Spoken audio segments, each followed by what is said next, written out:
Thank you so much. So tonight, we are going again to Edo State. And yes, there is a crisis in the politics of Edo State, especially the situation in the House of Assembly, the 2 years and counting. The dispute surrounding the suspension of 14 members of the Edo State House of Assembly remains unresolved. The affected members have appealed to the judiciary to expedite action on the matter and prevent what they term as an arrest of democracy. A pro-democracy group has petitioned President Muhammadu Buhari, the Chief Justice Mohammed Tanko, Attorney General of the Federation, Minister of Justice Abubakar Malami, and the President of the Nigeria Bar Association, Mr. Olumide Akpata, over the lingering Edo House of Assembly crisis, which has left 14 elected members on the sidelines and unable to offer representation to their constituencies. Tonight, we want to find out from the side of executive what is happening, from the side of some of those who are now on the sideline, what exactly is happening. The case is in court, we know that. A sub judice to touch on the meat of the matter, but what is the possible solution? Let's talk about this, everyone. I'm being joined by one of the 14 members, Honorable Eric Okaka. He's here with me in our Abuja studio. And virtually from Benin City is Mr. Adaze Mwanta, who is the Commissioner for Information of Edo State. Thank you so much, gentlemen, for coming on. Let me begin with you, Honorable Okaka. The case is in court, but you want an expedited action. Why don't you want to wait for the outcome of the court, of the case in court? Thank you very much for that question. You know that the tenure of the House of Assembly is just 4 years. And as soon as the midnight inauguration was done, we headed for court because we knew that what was done was against the Constitution of Nigeria. And 2 years and 7 months, as we speak, the matter has not even gone into hearing. Each time there is a judge that is interested in handling the matter to ensure that he passes judgment, they will write one frivolous petition or the other so that the matter will be transferred from that judge. To the extent that even the last CJ of the state, when she saw the way the whole things were going, she insisted that, okay, this is going to be the last judge that will handle this matter. But as soon as she retired, and an artist CJ came on board, the matter pressed on him, and the matter was again transferred from the judge, who was ready to dispense with the matter. Which court is it now, the case? The case is in Edo State High Court. So what are your fears about the matter? Our fear, you see, our major, we are not after whether they will give judgment for or against us. Because we know what is happening, and we know very well that they can go ahead and give judgment against the facts are well known to the whole world, but they can go ahead and give any type of judgment they like. But we'll go upstairs, but not giving judgment. They want, what they are looking forward to is that for the 4 years, there will be no judgment. After the 4 years has elapsed, then you now go, even if there's now judgment, it will now be judgment that is who is doing this? Who is doing this? Who do you think is behind all of this? Well, there is no, that is the governor that is behind it. Do you have evidence to that? He has the Attorney General with him, and then they come to court and they make... What do you think the governor of the state has to, in this matter? The governor of the state, if you accuse him of being behind this, why do you think he's doing this? From the one, he has been behind it because it might interest you to know that I was one of those persons that were adopted that night and was forcefully inaugurated. You were inaugurated? Yes. So why are you part of the 14 on the sideline? I am part of the 14 because what was done was wrong. I have never heard where inauguration was done at midnight. Inauguration is a ceremony where you even invite people. Having won an election, you invite your people to come and say, come and celebrate with me. When you say you were adopted? Yes. I mean, that's some kind of kidnap. That is exactly what I'm talking about. Was he at a gunpoint? Did they put the gun to your We head? were even marched into a waiting bus at gunpoint. That's what happened. That was what Do happened. you know the implication of that? That's criminal. I am saying this. I know I'm on air. Oh, on air. And I'm saying this. They put a gun. There was at gunpoint. They marched you And into I'm the even bus. telling you that, like the suit you are wearing, I dressed casually that day. They even forced a suit that was not on my own. They forced it on me. And when I was trying to resist, they threatened that they could kill me. Let me allow the Commissioner for Information to respond to this.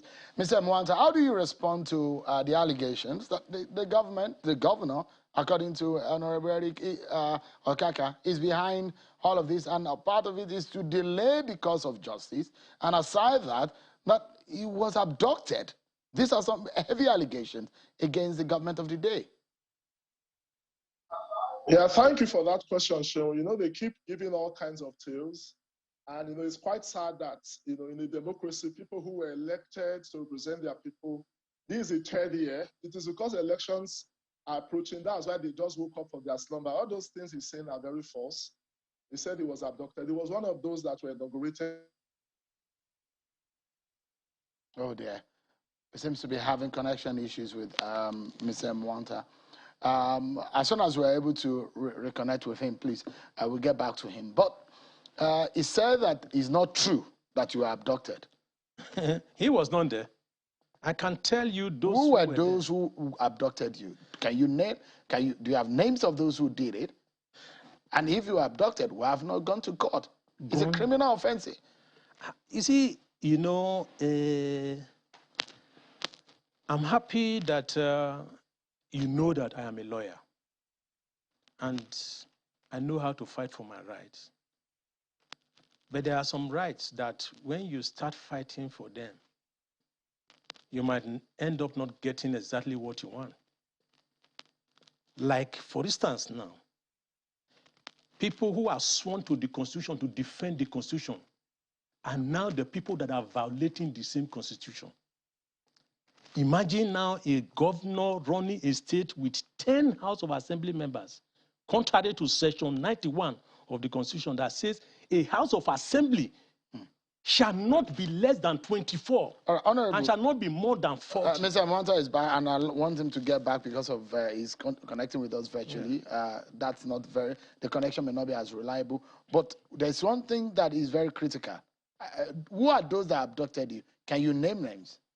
Yes. I said I was adopted into the deputy governor's house. Who abducted? Who led the abduction? Who did you see? Who are those behind it? You said it was at gunpoint. Yes, there were a lot of security men all around there. Who led them? Well, I don't know their names. I don't know the names of the security men, but they were all on ground. And what did they tell you when they were marching you into the bus? A lot of things happened. You see, what happened was that on the 17th, after we waited for 10 good days, after the expiration of the 6th Assembly, and then there was no inauguration, we did a press conference. Immediately after the press conference, my leader, the leader I respect so much, called me and said, "Where are you?" I said, "Well, we just finished a press conference." I said, "Okay, come and meet me in my hotel." I came and he said, that the deputy governor was accusing him that he was the reason why I was not following him. I said, "What? I don't understand what you are talking about." He said, "Okay, can we go there and so that we can clear the air? You know, he's your friend." That was how we got into the place. And when we got there, they seized my phones. All right. They seized they seized my car key. Who seized your car key? At the police. Okay. At the deputy governor's house? Yes.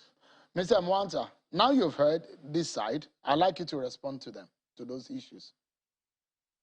The truth of the matter is that the house was duly proclaimed. If he's not somebody that is used to lying, he didn't tell you that 3 matters are in court.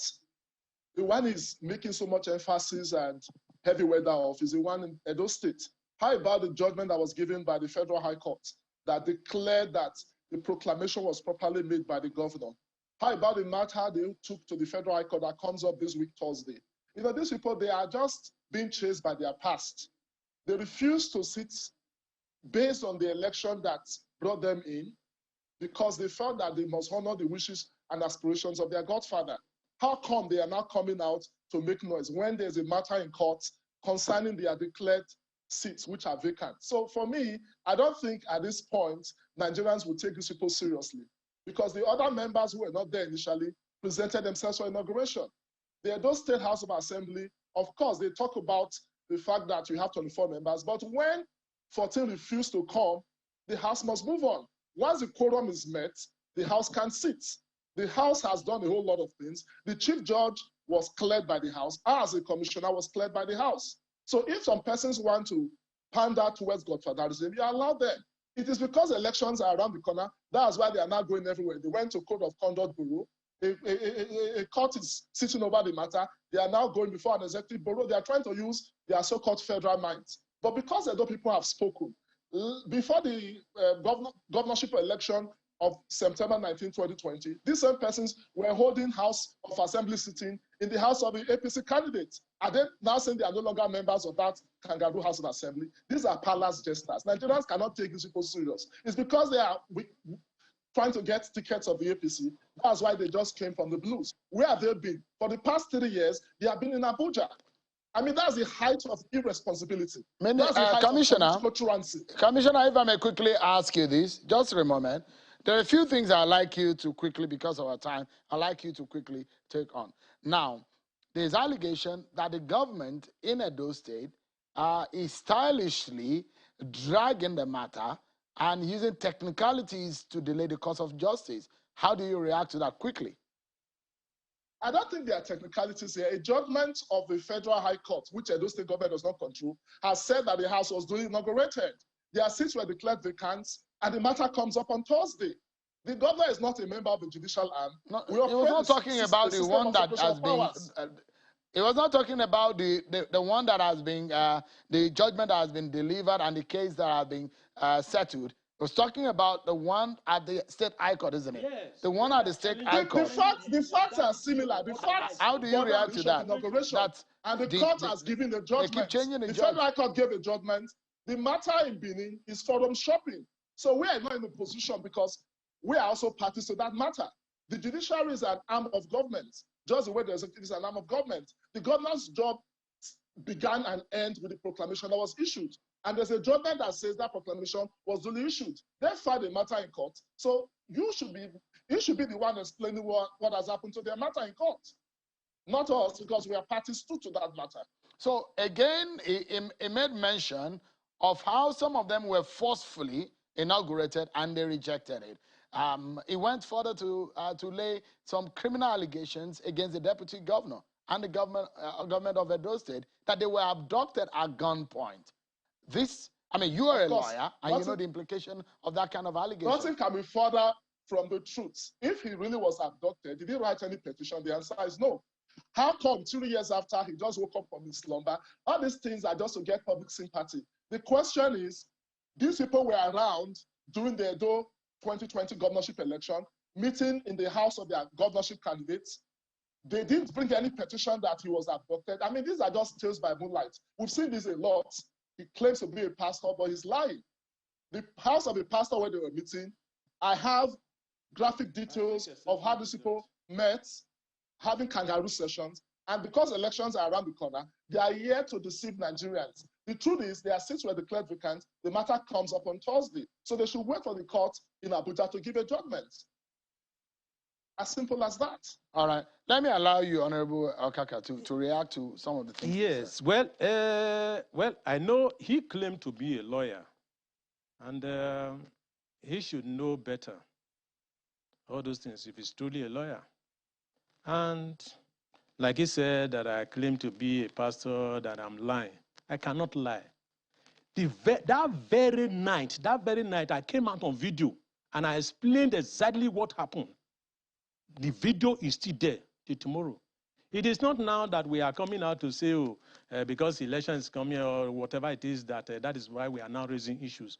I did a video, and I'm sure you have it in this your studio, where I came out clearly and I explained exactly what happened. That this was how I was adopted, and then I was forcefully inaugurated. Now, with what all of this is happening, you are on the sideline, 2 years running. you're not inaugurated. You can't represent your constituency. And the question is, how would this be resolved? How do you hope that this can be resolved? Political solution to it? Well, the truth about it is that in trying to, there are so many ways these issues can be resolved. What is right is right. What is wrong is wrong. You have been in this profession for a very long time. You are well read. Have you ever heard where any inauguration was done by night? Have you read about it? I'm not saying whether you have seen it. Have you read about any inauguration done by night? Have you heard about inauguration where people are being forced to the extent that somebody wearing short knicker for inauguration? Because, I mean, so what I'm saying is that, we're out of time. What is right how is do you right. hope this, Now, what is your own solution suggestion? Yes, the suggestion is that the people who ordinarily are supposed to talk to the governor and tell him what you have done is wrong, they are not able to stand up tall and tell the governor that what you have done is wrong. If you are able to tell the governor, the governor the solution out of this, what would you say to for instance, because we're out of time. Yes, for instance now, the National Assembly, they investigated, they went to Edo State and they said no, issue a fresh proclamation. Go and do. But there was a court judgment that but, from the state but government. they went to Port Harcourt when there is a federal high court in Benin. They went to Port Harcourt because that is where they can buy a judgment. And the judgment there said they are barring the National Assembly out of time from interfering in the case. I'm surprised that Mwanta is quoting. They said the proclamation was the proclamation that was issued. You have not even suggested the solution I asked you. The solution, but I'll allow Mwanta to give his own final thought. Mr. Mwanta, what solution do you think this can? Because some people might be suffering representation from the House of Assembly. What is the way forward from the government point of view? INEC was to conduct elections to fill those vacancies. They ran to court to tie the hands of INEC. So it's simple. They should withdraw the matter in court. But again, it will not be even smart for INEC to organize elections when we're having primary elections in a few months' time. So the APC as a party should warm up for the primaries that will take place and bring responsible candidates, people that will not abdicate their duty and go and stay in Abuja, adding weight, staying in hotels. So democracy is serious business, and Edo must move forward. Without these persons, Edo must move forward. And that's why we are prepared for that election. And we are going to... Adaze Mwanta, the Commissioner for Information at Edo State, and Honorable Eric Okaka, one of the 14 members on the sideline from Edo State. Thank you so much for coming tonight. Thank you. And thank you so much, Honorable Commissioner. But that's our show for today, everyone. Many thanks for watching. I'm Sean Kimale. Bye for now.